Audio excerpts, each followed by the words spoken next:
Veterans returning home from service sometimes struggle with unemployment, substance abuse, and mental illness, and they're also often reluctant to reach out for help.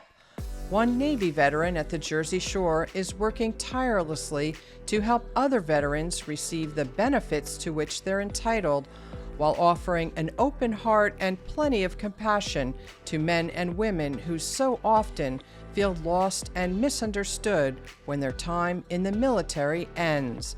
That's all up next on Still Time for Joy, where we share practical advice for weathering life's storms and inspiring stories of resilience. Hello, I'm Sandra Levine, host of Still Time for Joy. My guest today is Phil Zimmerman, director of the Ocean County Veterans Service Bureau in Toms River, New Jersey, and a passionate advocate for veterans. Welcome to the show, Phil. Thanks for having me, Sandy. So, what do veterans need and want most when their time in the military is over? Security. Security. When a person leaves the military, imagine whether they did 2 years, 4 years, 6 years, 20 years, when they no longer have that all encompassing protection from the military, now all of a sudden they need a place to live, a job that's going to give them a source of revenue, food, all the things that they had. Now all of a sudden that were provided to them, now all of a sudden they have to provide for themselves. So what they want, they really need security, knowing that they have a safe place to live, a future, um, and a focus. What are they going to be when they grow up? After they get out of the military, what are they going to be? Because a lot of times the military careers aren't always conducive to civilian careers. Um, so we want to make sure that they have security and that they understand, most importantly, that they understand what kind of benefits are out there for them. And that's part of what your office does, I know, is to Exactly. help veterans acquire the benefits to which they're entitled. And your passion for your work comes very naturally. You served in the Navy as a cryptologic linguist in the Middle East, fluent in Arabic and Farsi. What does a cryptologic linguist do? All right. Well, a cryptolinguist is a person who um, translates and interprets, but also breaks codes. The cryptology, as soon as you say cryptology, right away you know that it's breaking codes. And I worked at the National Security Agency. That was my home base. And from there, I would be deployed into the Middle East. So basically, I would go out there. I had my targets I would listen to, and then make the translations. And you were good at your job, right? Pretty decent. Yeah, I was pretty decent at my job. Yeah. So you're open about being gay, and that led to you actually being discharged from the military. Tell me what happened in 1986. Well, back in 1986, being openly gay was not a good thing, because there were so many prohibitions against gay homosexuals in the military. And you could very easily be discharged for being gay or even being presumed to be gay, um, because they said it wasn't appropriate for military service. I was incredibly closeted, and I had no choice because if I was open, I was going to be kicked out. And I had seen it happen in Monterey, California, in 1980, when there was a big witch hunt where all these gay people, gays, lesbians, bisexuals, presumed gay, lesbians, bisexuals, were all unceremoniously discharged, and from the military. When I saw that happen, I decided I better lay low to the ground. And I did for about 6.5 years. And one day I encountered this guy who I felt comfortable talking to him. And I I told him that, yeah, I'm gay. And I didn't think any, he goes, oh, my sister's gay, no big deal. I think it's a great thing. Well, it turned out it was the wrong guy to talk to, because ultimately he decided to turn me in. And all it takes is one person saying something, and before you know it, um, I was unceremoniously taken out of my office. My security badge was revoked. I was taken up to the barracks, where I went from being a linguist to being a janitor. You know, and And then I was finally, a few days later, taken to Annapolis um, to be interrogated about my crime after they finally made some threats, not to me directly, but to people I knew. um, I finally said, "Okay, you got me." Yes, I admitted that I was gay, and I swear the agent acted as if she had just won the lottery. You know, and she was like, "Is there anybody else we should know about?" And unceremoniously on December 11th, 1986, I was discharged. Um, they didn't pay me. They didn't pay for my transportation back home. I was basically told get off the base by 4 o'clock. And that was the end of my career. When all was said and done, as I was walking out, um, the commanding officer of the Navy's detachment said to me, "Petty Officer Zimmerman, today is not your loss, it's the Navy's loss." And I got back to the barracks room and I thought, I have nowhere to go. But you had served for almost 7 years when this Hmm. happened, right? Yep. Hmm. Tell me what you lost when you were discharged from the military. It wasn't just a No, job. no, it wasn't it was a life. It was a life. Um, let's see, we all have gotten, I'm sure that most of us have been fired from jobs in our life. And, we get a little bit mad about it and we're like, yeah, well, if there's another job out there waiting for me. But when you're in the military, there's more than just losing a job. It's losing a culture. It's losing an identity. It's losing a support network. And it was like a total loss. Like the carpet was completely pulled out from underneath my feet to the point where I'm like, oh my God, what am I going to do? What am I going to do? Um, and when I left the barracks that day, I had $136 to my name, to my name. Um, and then I was told I wasn't eligible for unemployment benefits because I left my job. You know, I didn't leave my job at all.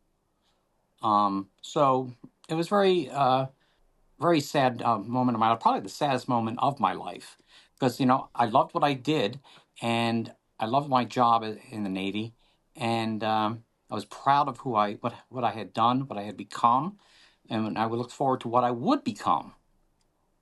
And in just a moment's notice, it's all gone. It's all gone. And I'll be very very blunt. After walking out of the unemployment office and being denied unemployment benefits. Um, I didn't have a car, so I took the train. And I got to the train station and I looked at the trains and I noticed that every other train didn't stop. And it was a high speed train. And for some reason, I thought, well, if I jumped in front of it, it wouldn't hurt. I wouldn't feel it. It would be over. That's how I went from being a linguist to being a janitor to being nothing. And I thought, oh my God, that's what I'll do. And I remember inching my way to the end of the station, edge of the station, and something at the last minute made me step back. I don't know what it was, and I just remember this old man looking over at me and saying, "Son, whatever it is, it's not worth it. You'll be fine." And I remember screaming at the top of my lungs like an idiot, and people looking at me, and I just ran out of the train station. I didn't take a train for 2 years after that. For 2 years, I didn't take a train because I was afraid that thought might get back into my head. Mhm. That's the damage that this experience did. It's nearly 40 years since this happened, and I can still hear how emotional you are. It still impacts you today. Oh, absolutely. You join the military because you think that one for the love of country, right? Another one for opportunity, and another for advancement, right? Everything was taken away from me, just like that, over a whisper. A whisper. A whisper destroyed my career. It didn't matter how good I was anymore. All that mattered is I was perceived as deficient or defective. It hurt me immensely, to the point where I didn't even recognize myself or acknowledge I was a veteran until the year 2010 is when I finally pulled the stuff out and said I have to make a reconnection. I had to force myself to do that. Whenever I would see something Navy, I would my heart would get really light, and then it would get heavy because I realized what I lost. And Sure. it's a something that's something that doesn't go away from it doesn't. I know, even with therapy, with and I definitely think if anyone's out there and they're having senses of depression, anxiety, um, do yourself a favor and see a therapist. It's the, you know, Sure. talking to a family member is a great thing. Talking to a minister, a priest, rabbi, great thing. But talk to a therapist. It helped me immensely. It helped me to right my ship because I think my ship was sinking. And I wanted to say we're going to kind of skip over perhaps the don't ask, don't tell policy, Mm-hmm. which was in effect for a while and I Mm-hmm. think started under the Clinton administration. Yep. And that was eventually, it's very widely criticized Mm-hmm. policy. And Mm-hmm. then eventually, was it 2011, I believe, President um, Obama. that it was then declared that it is okay to be gay and serve in Mm-hmm. the military. Do you believe that it's easy to serve in the military as a gay person today? Think of the military. Think of the general culture, the general population. The military is a microcosm of the general population. You're always going to have people who have their own biases, against people, whether they're, and let's face it, if we were all gray people, people would still be arguing who's the grayest, you know? So there's always going to be somebody somewhere with, either a religious bias, a cultural bias, personal bias, whatever it might be, that may not be too willing to accept. There's always going to be that out there. It's just how we do they navigate it. I think that just being able to be free. I think the times have changed. I think we give a lot of heat sometimes to like social media, but I think social media has kind of helped shape things too, where it says everybody knows somebody gay. Everybody does, whether they realize it or not. There was something I saw yesterday that was absolutely astounding. It was a colonel who had just died, and in his obituary, he said, before now I'm going to tell you something now I couldn't tell you my entire life. I have always been gay. Wow. And he said, I can now go to my grave and rest peacefully. When I read that, I understood. I understood completely what he was talking about. Living his life in the shadows. Um, Living his life in the shadows, afraid to be who he is, afraid to share who he loves, and how he lived because of fear of retribution from family, friends, religious, organizations. Um, and I apologize for that. This is part of my fabric, um, of how I It's feel okay. too. It's okay. Um, it's I felt sorry for this man that he only now in death finds completion. What a terrible thing we have done to a human being. So I'm grateful that I will not allow myself to go quietly into the night, um, because I think, yeah, I had it bad, and people before me had it worse. So I stand on the shoulders of giants, and hopefully, someone's standing on my shoulder and able to do what they need to do to serve this country honorably and authentically. That's the most important thing. Being authentic, because once you're authentic, you don't have to worry about hiding anything. You can do your job, be who you're supposed to be, do what you're supposed to do, and achieve all that you can. That is the amazing thing about the lifting of this ban. Will there be critics to it? Of course there will. There always has to be.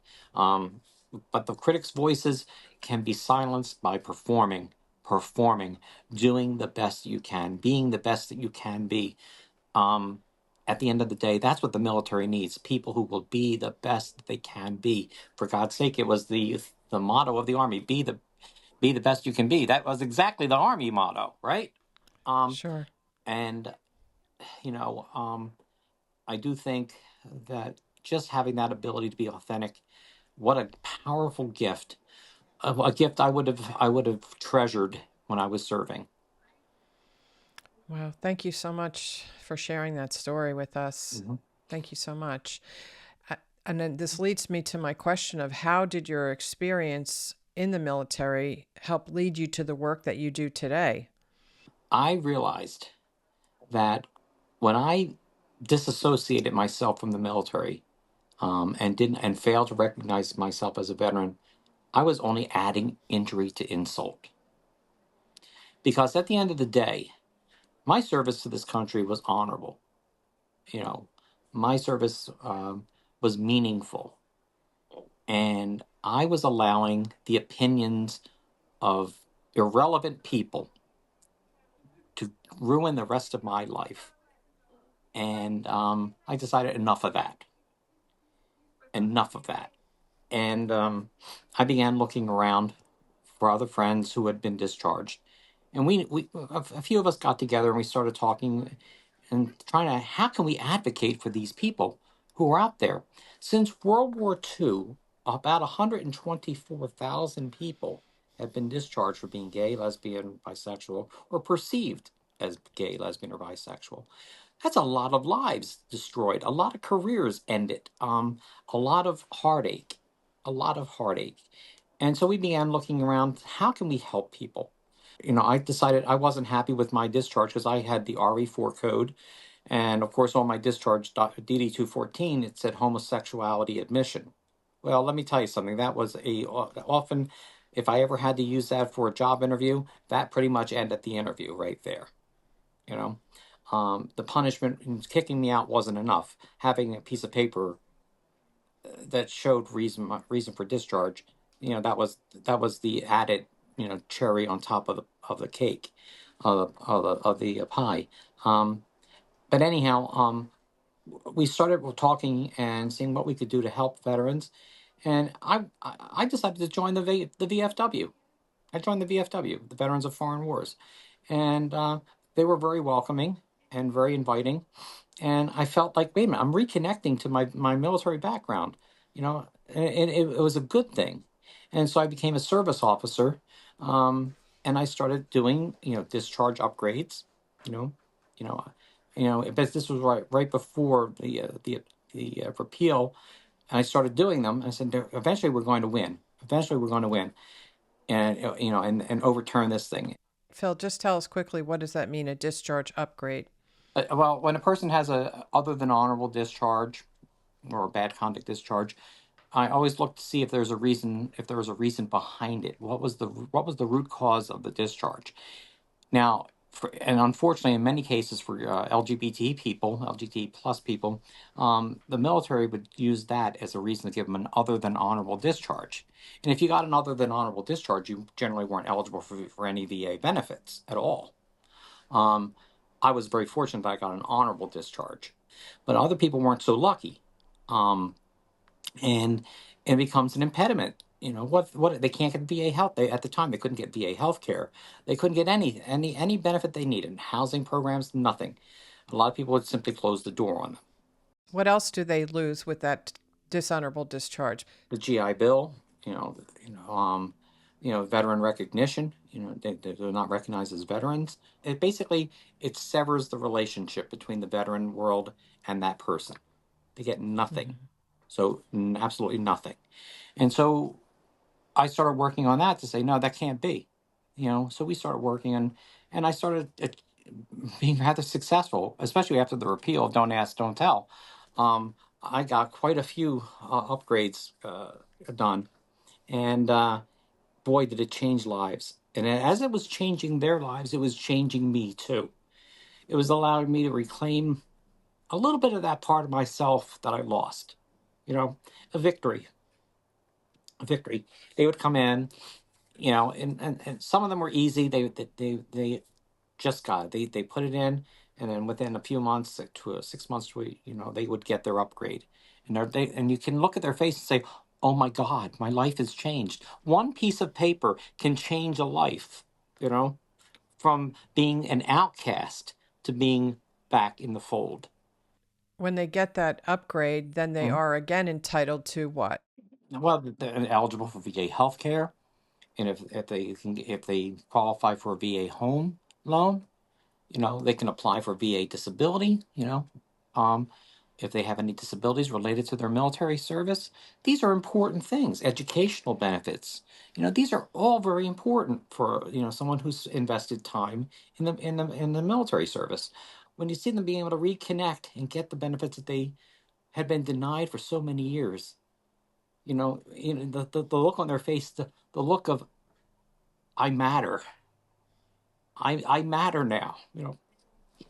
To me, it's one of my happiest moments when I can do that for somebody, because I understand what it means to be on the outside, what it means to be that person who didn't matter. As long as I can keep doing that, what a great job I have. I'll tell you that.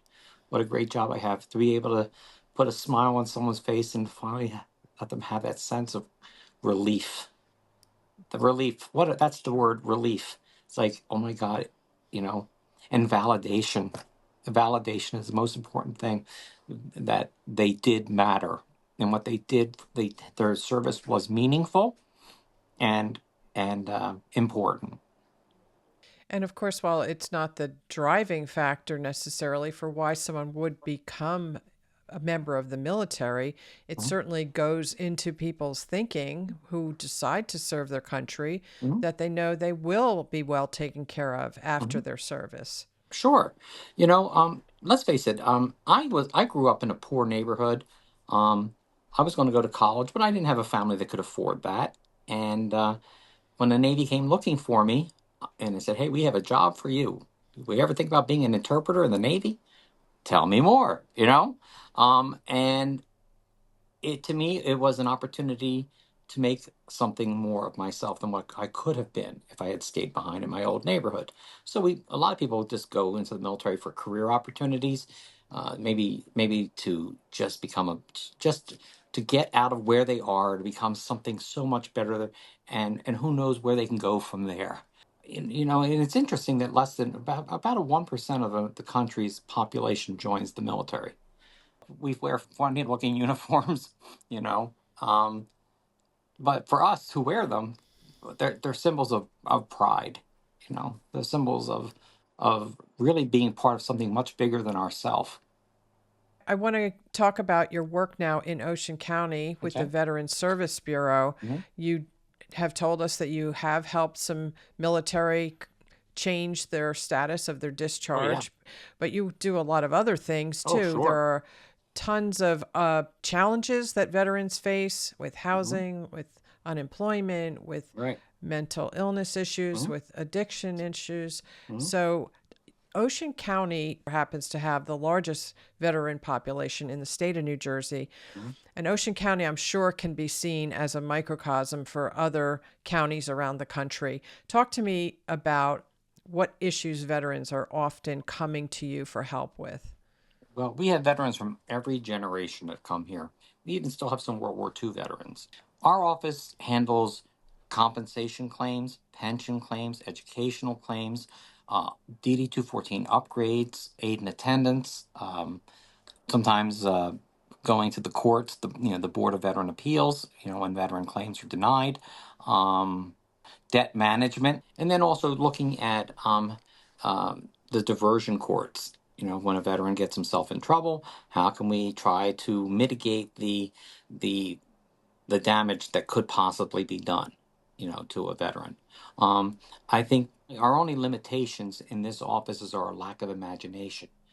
We have to be willing to reach out and say, okay, normally we wouldn't do this kind of thing, but let's see what we can do. How can we be proactively involved with people? See, that to me it's most important. We have to be proactively involved, not reactively involved. We got to be able to say, okay, what can we do? How can we get them from here to there in a logical way? As you pointed out, Ocean County has the largest number of veterans. It's right about 34,000 plus veterans. In Ocean County, and you're right. It is a microcosm of the country. The younger generations understand about their VA benefits, which is good. The older generations, not so much. And sometimes veterans are stubborn people. We can be really stubborn, and they'll say, I don't want to put in for that because someone has it worse than me. Yes, you're absolutely right. Someone had it worse than you. Absolutely had it worse than you. But it's not a competition. It's about you and only you. How did your military service affect you? You know, and when we look back at some of the conditions, from Vietnam particularly, you're looking at some very deadly diseases, ischemic heart disease, lung cancer, prostate cancer, multiple myeloma, non-Hodgkin's lymphoma, Hodgkin's disease, leukemia, and the list goes on. Are these all related to Agent Orange? All related to Agent Orange, exposure from Agent Orange. And and it's devastated the Vietnam population, you know and it really makes me sad when I see a Vietnam veteran who doesn't put in for the claim. I don't need it. Someone else can have it. You're not doing it for you. You're doing it for your family. Protect your family, because sadly, unfortunately, with some of the conditions that we develop as part of our military service, um, it could lead to our demise. I read about the PACT Act that was enacted by the Biden administration to help with situations regarding Agent Orange. Can you explain the PACT Act, how it has helped veterans? The PACT Act is a wonderful gift to the veteran community, because it finally acknowledges that Agent Orange, and in two fields, Agent Orange was more widely dispersed than originally expected. Before, it was limited to Vietnam and one base in Thailand. Now we have all of Thailand, all of Vietnam, Laos, Cambodia, Guam, the Americas Samoas, and the Johnston Atoll. Now, veterans who were on any of those other locations are now eligible, to put in for VA claims, and they are adjudicating them very fairly and very quickly. So it's opened up, and we just can't look at just the PACT Act. We have to look at the Blue Water Sailors Act, which opened it up to sailors who had served, off the coast of Vietnam. And it just suddenly created the possibility for more veterans to get access to VA benefits, compensation benefits, because of developing strange diseases that didn't run in their family, and all of a sudden they've got this really weird thing, and they can now apply for VA benefits. So it was great for them. And then for the newer generations, like, here we are, a country who's been at war for 20 some plus years, and there are many people who were assigned in the Middle East developed certain respiratory diseases. So it increased opportunities for those people who served in Southwest Asia, to also be able to apply for benefits. So what we've seen is an increase in claims, that I think we were prepared for, and then we're like, oh my God, they keep coming out of the woodworks. Good. I'm glad they keep coming out of the woodworks. Absolutely. Because as I always tell veterans, if you're not doing it for yourself, you're doing it for your family. You got to think of that way. You got to think of it about your family. You're protecting your family. So the PACT Act was an amazing gift. It was in this last several years, between the Camp Lejeune Act, the PACT Act, the Blue Water Sailors Act. You know, these are fantastic things that have just maybe increased the volume of our work here at the office, but has given opportunity for people who never knew they had these opportunities, and can actually kind of make people's lives just a little easier, and especially in a difficult financial period. It really helps them out. So it's a fantastic gift. And I know you're very proactive about going out to try to help veterans, because I've heard you say that veterans are often very reluctant to seek help. And there Mm, can also be a mistrust in the government, from things that sure. may have happened in the military that have left them very wary of government programs. So, how would you describe your passion and advocacy? Having been there, I know what it's like not to be on the receiving end of benefits. Um, my thing is this: you're not asking for a handout. You're asking for your entitlement. This is something you have earned. And if you have experienced an illness or a condition because of your military service, you're foolish not to pursue it. Because again, if you're not doing it for yourself, you're doing it for your family. And yes, sometimes veterans are pig-headed. He's got it worse than me. No kidding. Yeah, I get that. I get that all the time. I always say to them this: You're not taking away from anybody. The only person you're really taking away from when you don't file a VA claim is yourself. You know, that's the only person you're hurting. So when you start explaining it that way, they begin to understand. Does your office also get involved with helping veterans who are homeless or who are Absolutely. having trouble with unemployment or substance abuse? The good thing is we have a program for homeless vets, to get them emergency housing right away. We don't want any veteran on the street. Um, and then we work with partners, community partners, to ensure that we have permanent housing. While we do the emergency housing, we work with partners to ensure that we have transitional to permanent housing for veterans. Because we don't want veterans out there on the street. We make sure, hey, did you apply for the HUD-VASH program? HUD VA Supportive Housing Program. Did you apply for that? No. Do you meet the standards? Yes. Let's get on there. It may take the wait list could be up to 2 years in some instances. We just say, come on, let's get it done. Let's get it done. So we do that all the time. We work with mental health. We have two mental health providers that we refer, especially combat veterans. And there's a state program, paid for by the Department of Military and Veteran Affairs, um, for combat veterans or veterans, who have experienced MST, military sexual trauma. We get them into those programs. It's a 2-year program, for them to meet with a counselor. And the doctors that we have are amazing doctors with amazing teams who have done such great work. Um, we work very closely with our community agencies and partners, just to make sure if a veteran's in trouble, we want to know who they are, where they are, and what's going on, and how can we interact with them, and how can we get them to get the services they need. Now we can't force anything on them, of course, but we can say, look, this is the problem you're experiencing right now. You have two choices. You can continue to experience it, or you can try to, be that soldier or sailor and address this issue, you know. And a lot of times they're like, yeah, At first they're kind of like, yeah, yeah. I heard the same thing from everybody else. Well, you know what? I usually say this. You ever see the movie Moonstruck with Cher and Nicolas Cage? And there's a scene in it where she says, he's professing his undying love to her, and she smacks him across the face and says, "Snap out of it." That's what I normally say. Snap out of it, and let's get focused on what's important. You want to be here. You're here today. You want to be here tomorrow. You want to be here next year, and you want to be here from 30 years from now. And the thing we don't want to have happen is we don't want to have the conversation I'm having with you today be the conversation I'm having with you 10 years from now. You know, because you'll have wasted 10 years. Can you give me one or two examples that come to mind about a story where you've reached out to a veteran and really made a difference? I'm going to give you one that's very personal to me. Um, I was out and about on a Saturday, and I went to a 7-Eleven. And there was a guy in a Army Vietnam veteran hat outside the 7-Eleven panhandling. And I thought, well, that's odd. And I went in and I said, what are you doing? I said, what's going on here? And he goes, I'm just trying. He said, I'm trying to get some money here. I'm broke. I said, are you in the VA healthcare system? No. Are you? Did you ever file a VA claim? No. And I said, why not? And he goes, well, I'm embarrassed. I'm embarrassed. I said, don't be embarrassed. Just talk to me.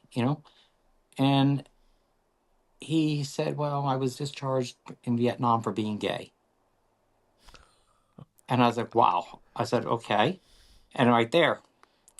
And he says, I have an other than honorable discharge, and I've been living in my car, because my family disowned me.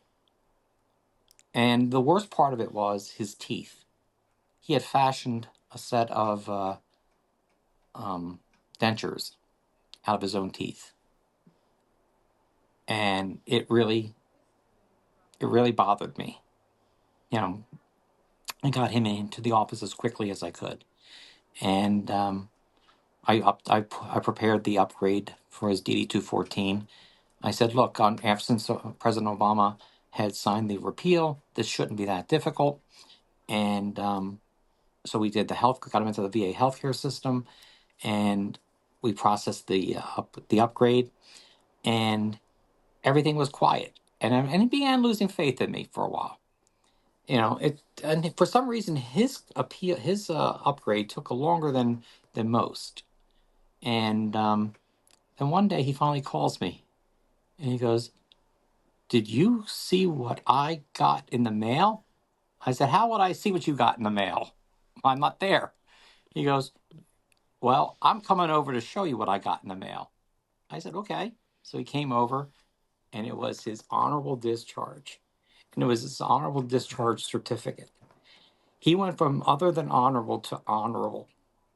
And then within a few weeks later, the VA approved his VA claim. They had been on pause waiting for an upgrade. They finally approved it. He was able to get into HUD-VASH, had his own apartment, you know.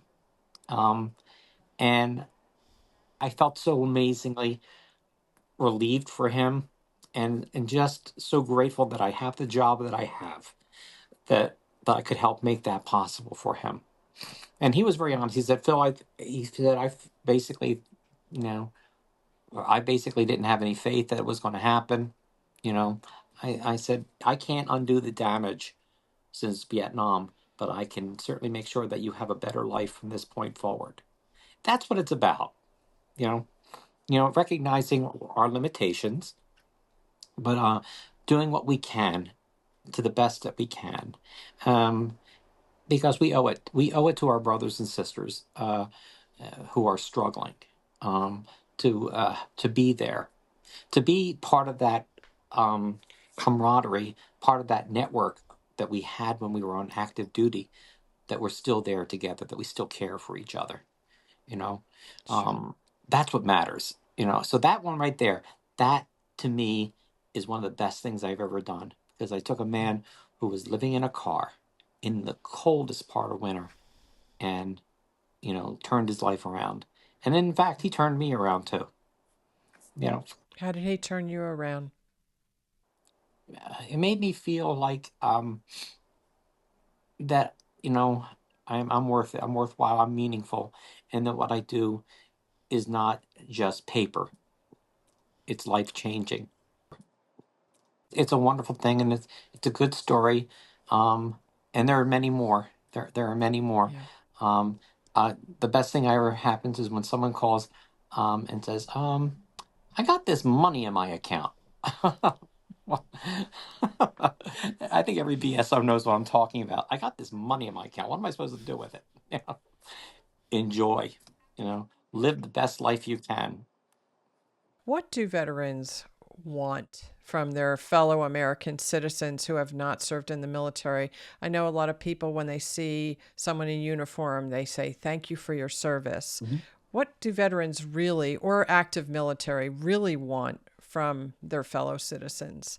What do veterans really want? Well, yeah, respect them for their service. You know, I think what veterans want is just to be understood, to be accepted as part of, really part of the fabric of America. I think America is a big tapestry, and every fiber of that tapestry has meaning, and it makes the tapestry more beautiful. You take one or two strands of that tapestry out, and you have a flawed creation. Um, they want to be part of that tapestry and part of that community. Um, they don't want handouts. They want it to be recognized for the leaders that many of them are. You know, many of them are amazing leaders who've worked in difficult situations, might be able to find better solutions than the average person. Because you have to learn how to be creative. When you're in the military, it's like being MacGyver. To use an old show, it's like being MacGyver. You may not have everything you need, but you have enough to do something. You know, so they want to be on. They just understand them, respect them for who they are and what they've done, and integrate them. Welcome them. That's important.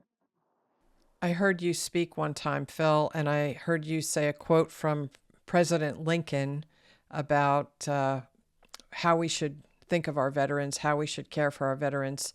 Can you tell me what that quote was? Uh, from Abraham Lincoln.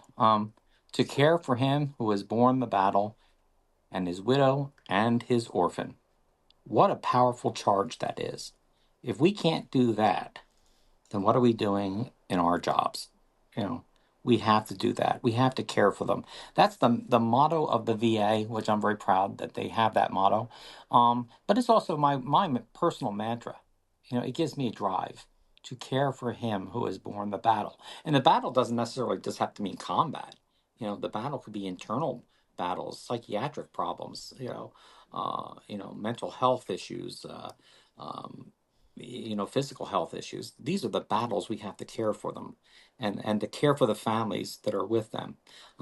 Because anyone who's married to a veteran or dating a veteran, they know they know it's not always peaches and cream. It can be trying at times because we're veterans. Sometimes we're stubborn, and you know we forget that we're not talking to our fellow privates or seamen or petty officers. We're talking to loved ones. And I'll tell you what, anyone who's married to or dating a military person is a heck of a strong person, a heck of a strong person, because they don't realize how important they are to that veteran. Yeah, a lot of times, veteran spouses or fiancés or girlfriend, boyfriends, um, can help talk a veteran down from a bad situation, and that's really important. Sure. So, I'd like to ask my guests on Still Time for Joy whether they have found their purpose in their work. And I don't even really need to ask you that because it's so clear. But as we wrap up today, how would you describe how you feel about being able to help fellow veterans? They say if you find the job that you like, you'll never work a day in your life. For me, that's true. But beyond that, I look at every case as an opportunity to keep reclaiming a part of my past, to reclaim um, my honor and my dignity, and then give them that same sense of hope and completion. That's what it's about. For me, what a job. What a job. Um, and it's a joy to do this. To steal the name of your show, it's a joy to do this job. It really is. You know, so I'll do this as long as I can. Because there's so much out there that needs to be corrected. And we're going to keep doing it. We're going to keep finding the veterans, and if they won't come to us, we'll go to them. It's just that simple. Because we owe it to each other to look out for our veteran community, and to ensure that they are getting the benefits they're entitled to. That if they're homeless, that they're not dealing with that issue alone. If they're food insecure, that we take care of that. If they need medical care, we make sure that they get into the right facilities so that they can be taken care of. And using Maslow's hierarchy of human needs, what's the very first thing that they say? On the hierarchy, housing. My personal mantra is housing is healthcare. You know, if you have housing, you have healthcare. If you don't have housing, the rest of the pyramid is inconsequential. So what a job. What a job, huh? Have you been able to forgive the military for what they did to you? Um, no, no, I have not. I think their cruelty scarred me and changed my life, um, and robbed me of a future. But at the same time, I have to say, perhaps if this hadn't happened to me, I wouldn't be the guy I am today. And you may not be in the job you're in now helping so many other people. Right? Exactly. Yeah. So turning victimhood into advocate. For a long time, I felt like a victim. I no longer feel that way. I no longer feel that way. I feel like an advocate. No, No more, no more. I remember me screaming that day in the train station, and that thought remains with me to this day. I will never hide who I am ever again, and will do whatever I can for anyone who needs the help. Doesn't matter who they are, where they are. Everybody needs someone who's willing to listen. If you're willing to listen, you might be amazed what you'll hear. And if what you hear might lead you into a better way of helping somebody. Well, Phil, you are doing a fabulous job at the Ocean County Veterans Service Bureau. The veterans in Ocean County are so lucky to have you as their advocate, and I want to thank you so much for coming on the show today. Oh, very welcome. My honor to be here today. Thank you for having me, Sandy.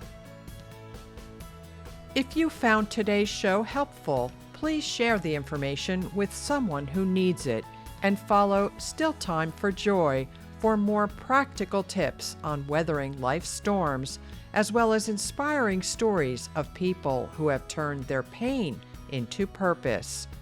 Please consider supporting the work that goes into producing the show on Patreon.